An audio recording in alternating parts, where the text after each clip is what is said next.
Centro Comercial Atlántico Fuerteventura patrocina la actualidad de tu isla desde todos los puntos de vista.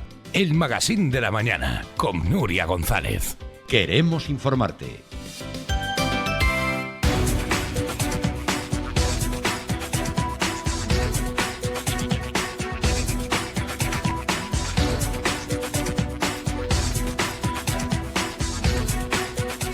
Bueno, pues estamos de vuelta cuando son prácticamente las 11 de la mañana a esta hora de este lunes día 10 y bueno, lo que hoy empezaba con esa mesa femenina donde se está hablando de sobre todo el peso de la mujer en el progreso de Fuerteventura, también se ha hablado de esos retos y desafíos. La brecha salarial sigue siendo una constante y además para ello se puede demostrar con datos, no solamente con opiniones o con impresiones personales. Hoy está con nosotros Isaac Reyes, es abogado, es un abogado laboralista de Fuerteventura y es una persona que tiene ya un gran peso y una gran experiencia y trayectoria en el sector jurídico. Isaac, buenos días, un placer recibirlo. Hola, buenos días Nuria, bien hallado de encontrarme hoy aquí. Saludos a todos, a nuestras oyentes y a nuestros oyentes. Bueno, Isaac Reyes se ha especializado en lo laboral, o se especializó en lo laboral cuando decidió estudiar Derecho. ¿Por qué? Pues mira, sinceramente me especialicé en el derecho laboral porque vengo de una familia muy humilde de aquí y he tenido, mi familia tuvo problemas y veía cómo a mi abuelo lo despedían de una empresa y cómo no le pagaban y ahí me surgió desde niño. ¿Ah, y sí? fue esa sensación de defender a donde yo vengo, que es el obrero, ¿no? El trabajador. Y la verdad que nació de ahí, me parece lo más bonito que hay dentro del derecho, es un derecho que mis compañeros y mis colegas de otras órdenes jurisdiccionales no me tiren de los pelos cuando vaya por aquí, pero creo que es la más dinámica, es aquella que te obliga a estar estudiando viernes tras viernes, mantenerte muy activo mentalmente y sobre todo la satisfacción de que alguien que no pueda llegar a final de mes, pues gracias a tu labor, pues les ayudes para que aquel despido o aquellas reclamaciones pues lleguen a buen puerto para el trabajador. Es decir, que parte de una desigualdad. Cuando hablábamos ahora de la brecha salarial, creo que usted ha estado escuchando la entrevista, esta gran mesa de mujeres. Usted ha sentido es que la brecha salarial existe, no es ficción para nada. No, para nada. Mira, para empezar, en el orden jurisdiccional social ¿Sí? es el único en el que el derecho te da claramente, cuando todos partimos de la idea de esto es igualdad para todos. Acérquese el micro un poquito más. Perdón. Gracias, Isaac. Es Gracias. más fácil hacerlo en un juzgado que ante ti. Pues Nuria, como te decía, es en la única orden jurisdiccional donde el trabajador está en clara desventaja y es el propio juzgado, la propia legalidad la que te lo dice y te lo deja claro. Imagínate, vamos a entrar en un juzgado en el que ya no somos iguales, que está claro que el trabajador es un eslabón mucho más débil y tiene menos capacidad a la hora de defenderse que el propio empresario. Por eso existe el principio prooperario, que viene a decir algo así como en caso de duda hay que tirar por el trabajador. Imagínate en la justicia en la que nos encontramos. Y con la brecha salarial, pues estábamos hablando fuera con las chicas que estuvieron muy bien y hablábamos de, negar esto es ser un fanático o un ignorante. La brecha salarial existe, los datos son demoledores, pero la verdad que sí me veo bastante optimista de ver cómo vamos evolucionando. Esto es una lucha de todas, y cuando digo todas no me refiero a hablar como si fuera un feminazi o un feminismo como estábamos hablando antes, sino hablo de las personas. Deberíamos de dejar de hablar las personas en femenino porque somos todas, ¿no? Y cuando esta lucha es la lucha de la igualdad, y lo que no puede ser es que haciendo el mismo trabajo se cobre menos. ¿Qué es lo bueno de esta lucha? Mira, la luz la vemos pequeñita y a lo lejos, pero antes no la veíamos. Exacto. Y eso es algo muy importante. Ya no solo la brecha salarial, como hablábamos antes fuera de micros, es el acceso a la alta dirección, a las direcciones, la conciliación, que dejemos de mirar los genitales y centrémonos en las personas, que a lo mejor nos iría mucho mejor. En las capacidades, decía usted, Exacto. Isaac. Dejemos de mirar los genitales y centrémonos en las capacidades, que es una grandísima frase. Es una grandísima frase que nos la vamos a copiar, aunque luego pongamos el copyright. Sobre todo porque, a ver, el mundo laboral al que ustedes se enfrentan en los juzgados a diario, principalmente, y entiendo que cadenas hoteleras, Sí, sector servicios, el sector en hotelería. general. Un mundo que está copado por muchísimas mujeres, en este caso hoteles, bares, restaurantes, cafeterías, comercios, etcétera.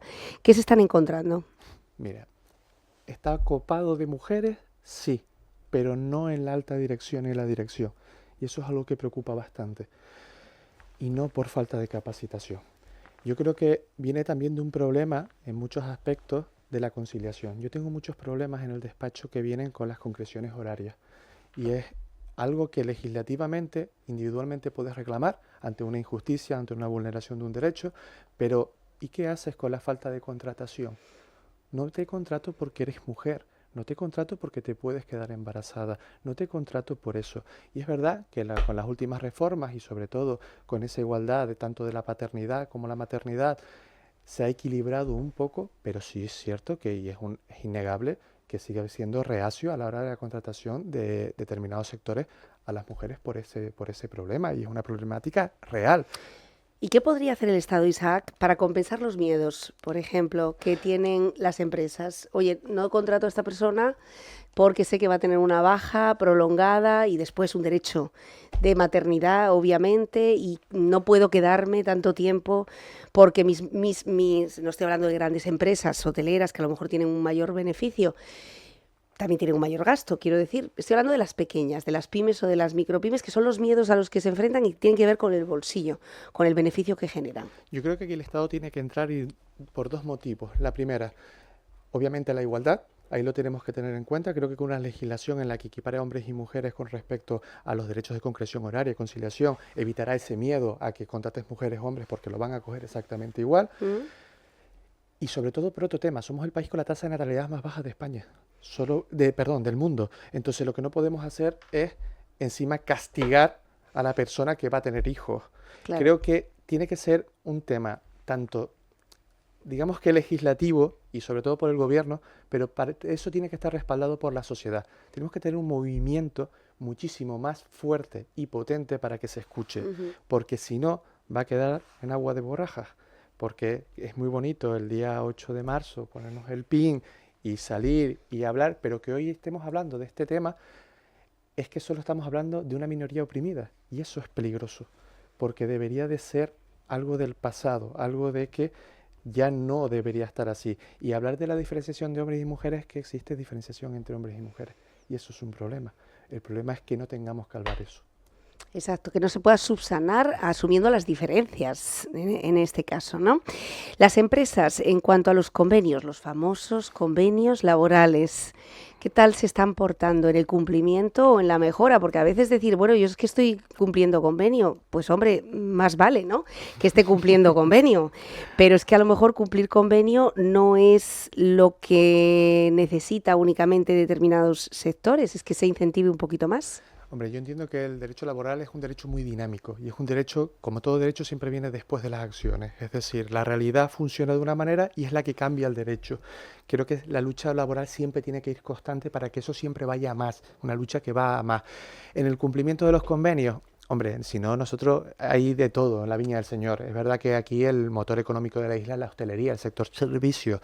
¿Hay cumplimientos bastantes.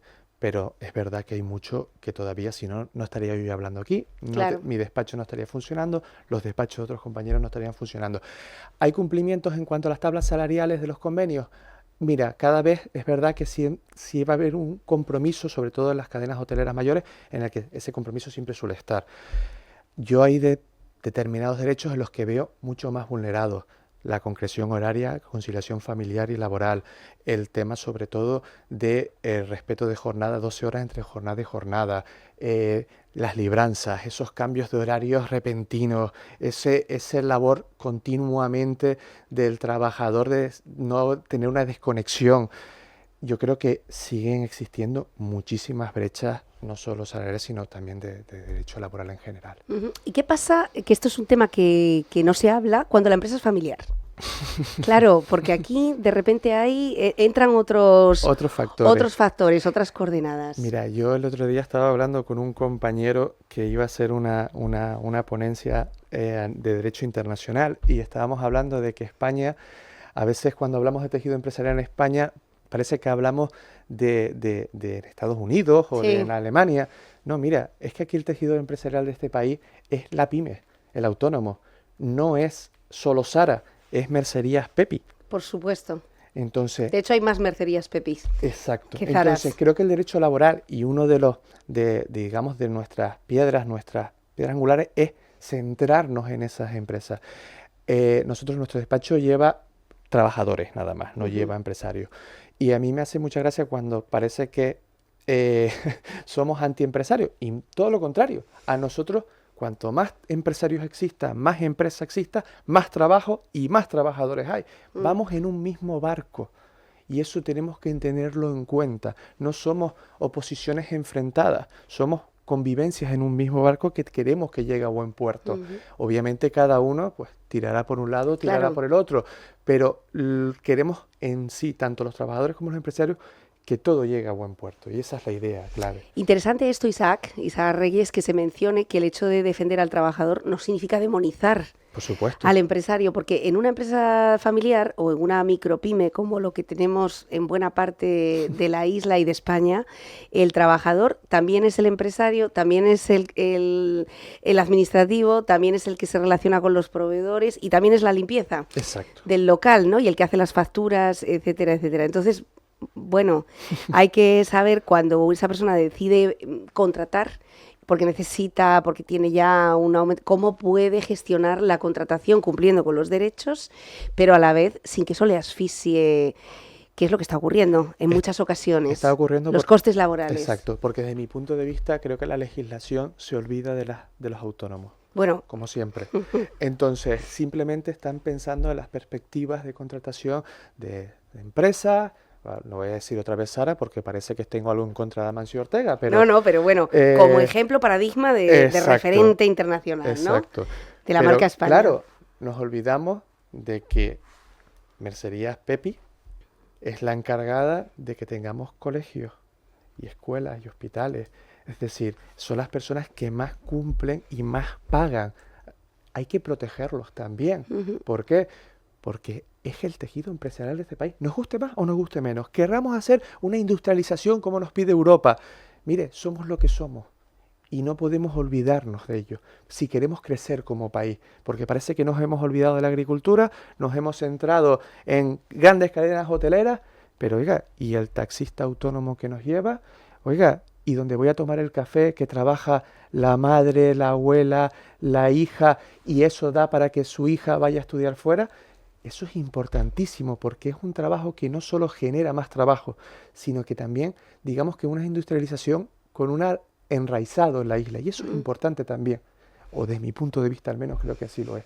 De hecho, la pasada semana estuvimos en la ITV de Berlín, 11ª edición que cumplía Onda Fuerteventura, y una de las cuestiones que se puso en valor, independientemente de las buenas perspectivas, los buenos números, vamos a tener una Semana Santa con un 95% de ocupación, vamos a estar a pleno pulmón hasta el 2026, es decir, que ahora la problemática es tanta gente quiere venir a Fuerteventura y no hay cama para tanta gente. Pero una de las cuestiones que se puso en valor, por un lado, aquellos empresarios majoreros que fueron visionarios y supieron que aquí había un potencial, pero sobremanera aquellos trabajadores que venían del campo y automáticamente se subieron al ascensor del hotel y empezaron a trabajar en la industria turística hasta llegar a una excelencia que tenemos hoy. Esos trabajadores a los que normalmente no se les hace ninguna mención, que se formaban a la vez que estaban trabajando y que han sido la puerta de entrada hospitalaria, la simpatía, la sonrisa, la limpieza de todos esos millones de personas que nos han visitado desde entonces, ¿no? Totalmente de acuerdo contigo. Mira, cuando vamos a San Lorenzo del Escorial, que es un monasterio que me parece de los más bonitos de Europa y del mundo, nos quedamos impresionados viendo lo bonito que es, sus murallas, sus jardines.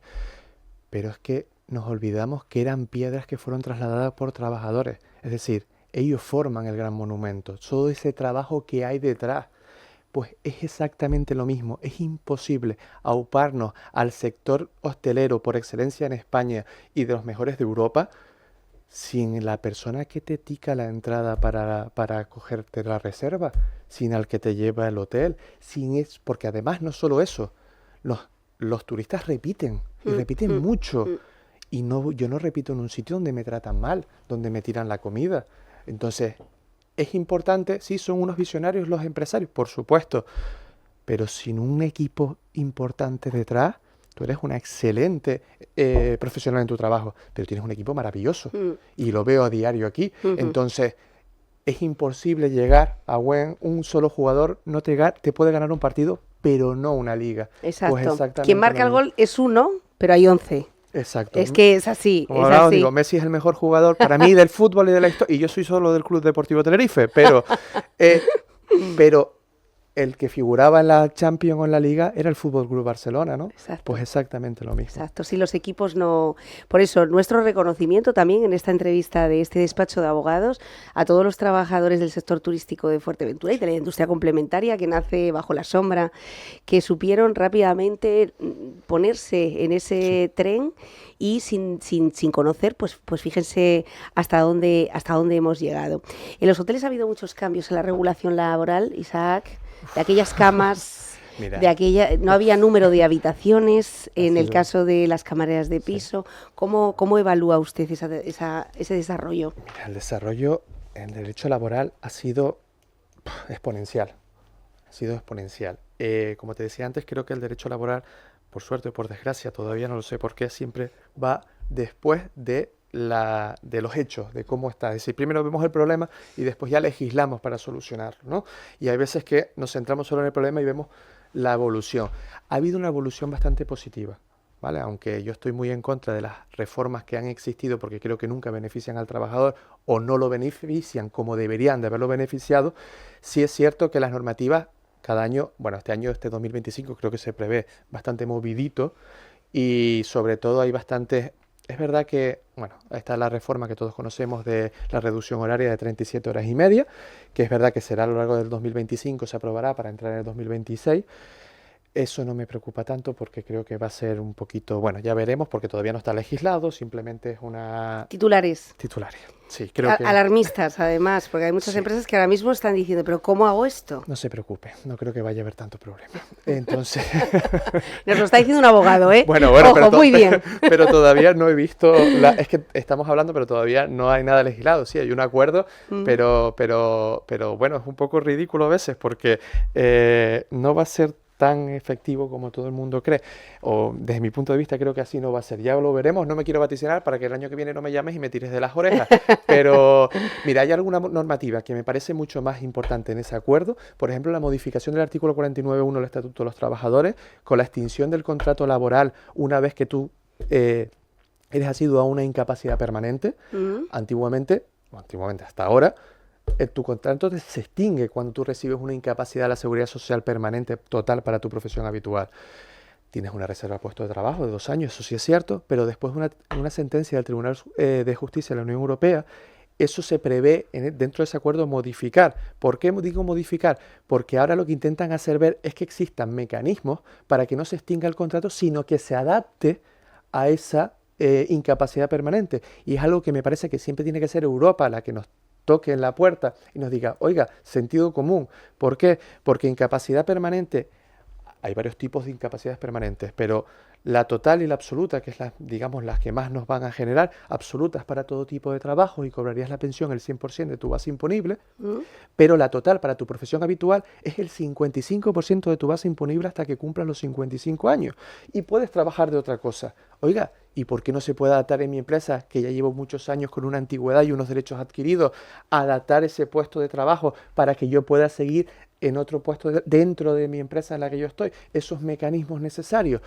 Todavía tampoco está legislado, pero están ahí intentando, por un poco por Europa, que la verdad que es un poco nuestro caballo de batalla en el derecho laboral, que parece mentira, siendo España como es, pero a veces nos da un poquito en la puerta y creo que es algo que espero ver este año y al principio del año que viene, entre otras muchas cosas también.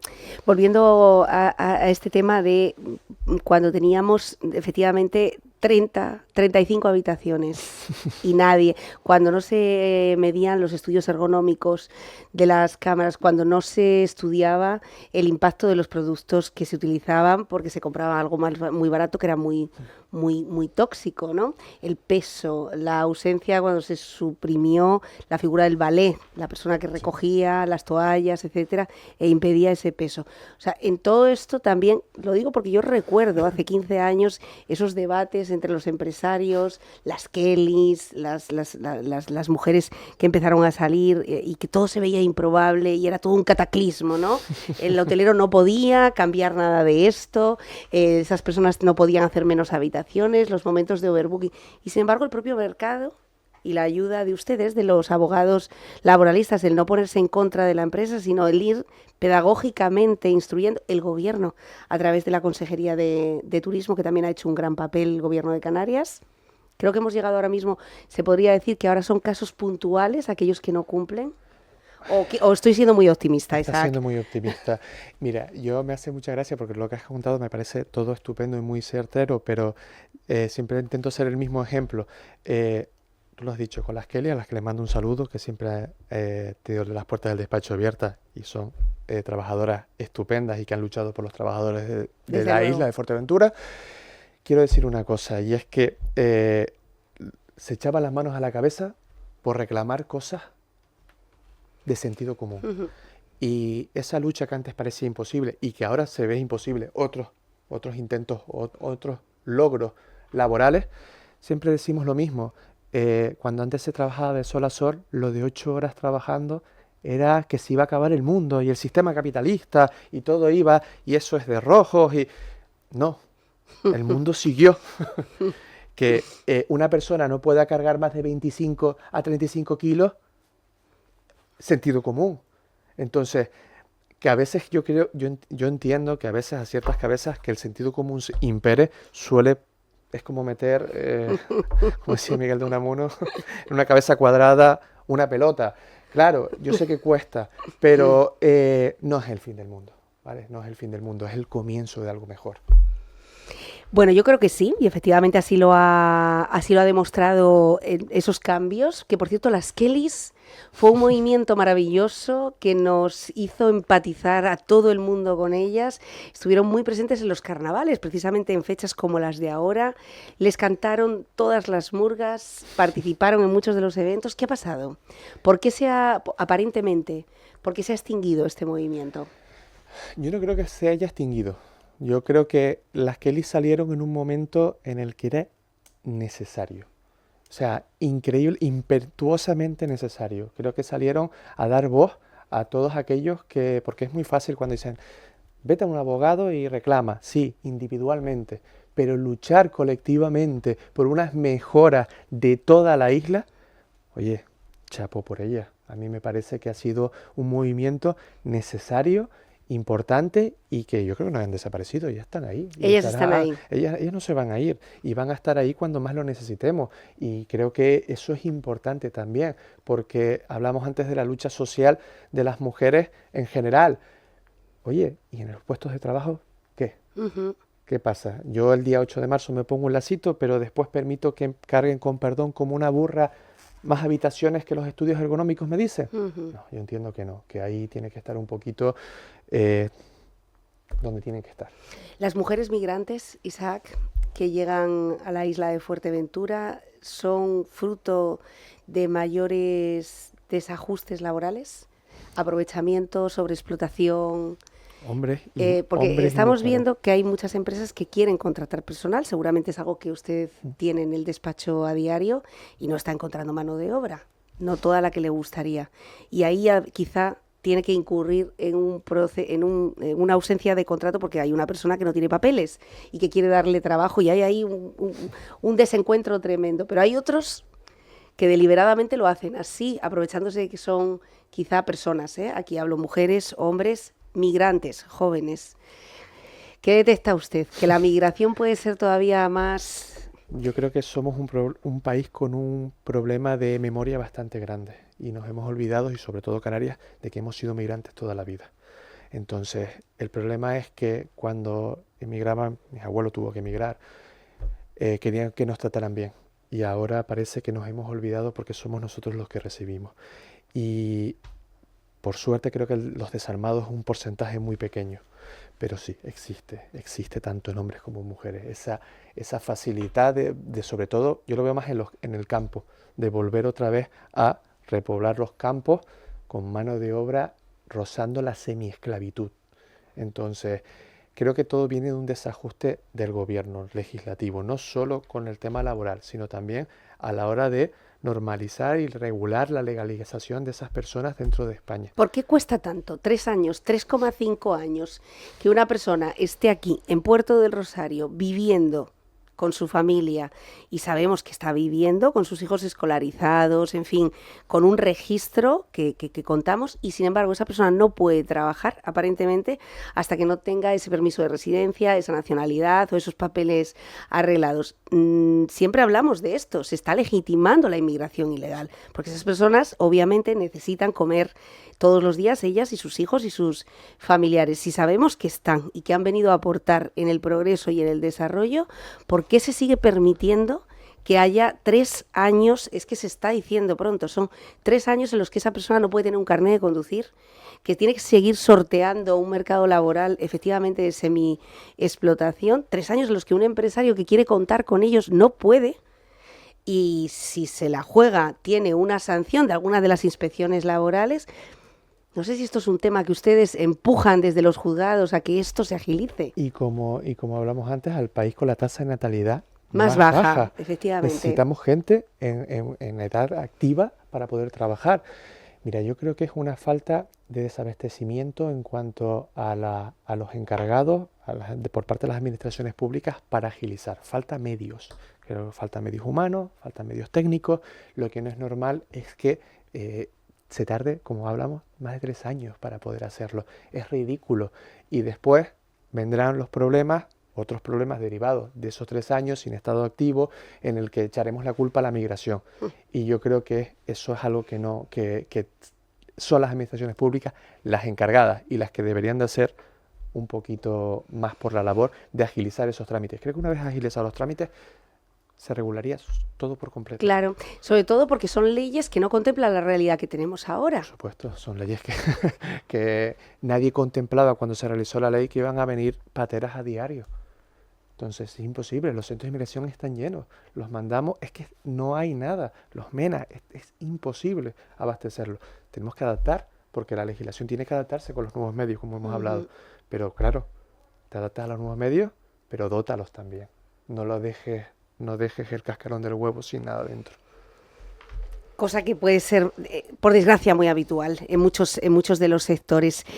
¿Cómo valoran ustedes este anuncio? Ojalá se materialice de una vez por todas, que en vez de estar rodando por 7, 8 juzgados ahora mismo, haya un Palacio de Justicia único. Me imagino que este es el sueño de cualquier abogado, ¿no? Cuando lo vea, te creeré. Cuando lo vea, te lo creeré.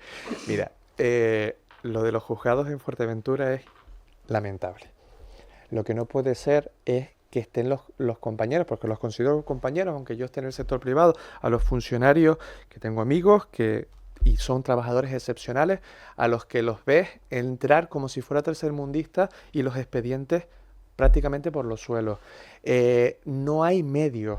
Ahora hace poquito le pusieron las dobles pantallas.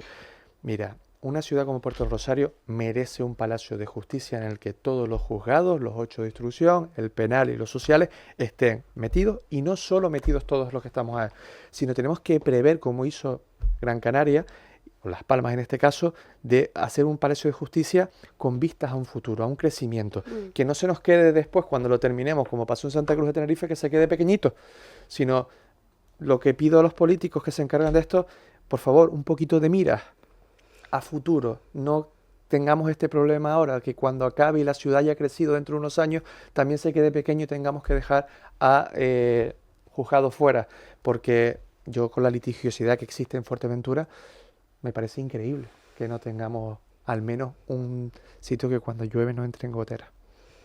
Tremendo. Bueno, pues sí, es una opinión compartida por prácticamente trabajadores, jueces, abogados, en fin, y sobre todo estos usuarios que son vecinos, que al fin y al cabo tienen que verse un día acudiendo a un juzgado y muchas veces hasta que encuentran al que tienen que dirigirse, pues dan muchas vueltas por la capital. Bueno, nos vamos a quedar con Isaac Reyes durante alguna que otra semana más, porque me parece muy interesante y sobre todo muy sincero, muy honesto, cómo se está abordando el tema de los derechos laborales, insistimos, sin enfrentamientos, sin polarizar, si son unos los que pagan y otros los que aportan con su mano de obra, sino trabajando en que todo el mundo pues tenga las mejores condiciones posibles. Además de lo laboral, en el despacho, Isaac, que por cierto, ¿dónde podemos, si tenemos un problema, dónde podemos dirigirnos? Bueno, pues si tienes algún problema, puedes ir a la calle 1 de Mayo 66B, primera planta, y al correo, tiene que aparecer por ahí la macheta, en el correo despachoisacreyes@gmail.com o en el 638-772-318. Bueno, pues Isaac Reyes Abogados, que como ven, estamos hablando de, primero, una persona de aquí que conoce muy bien la realidad de aquí y el progreso y las necesidades de todos los trabajadores y de todas las personas que se pongan a disposición. No sé si además de lo laboral quieren ampliar a otros servicios. No. De momento, lo laboral. Para ser malo en mucho, mejor ser malo solo en una cosa.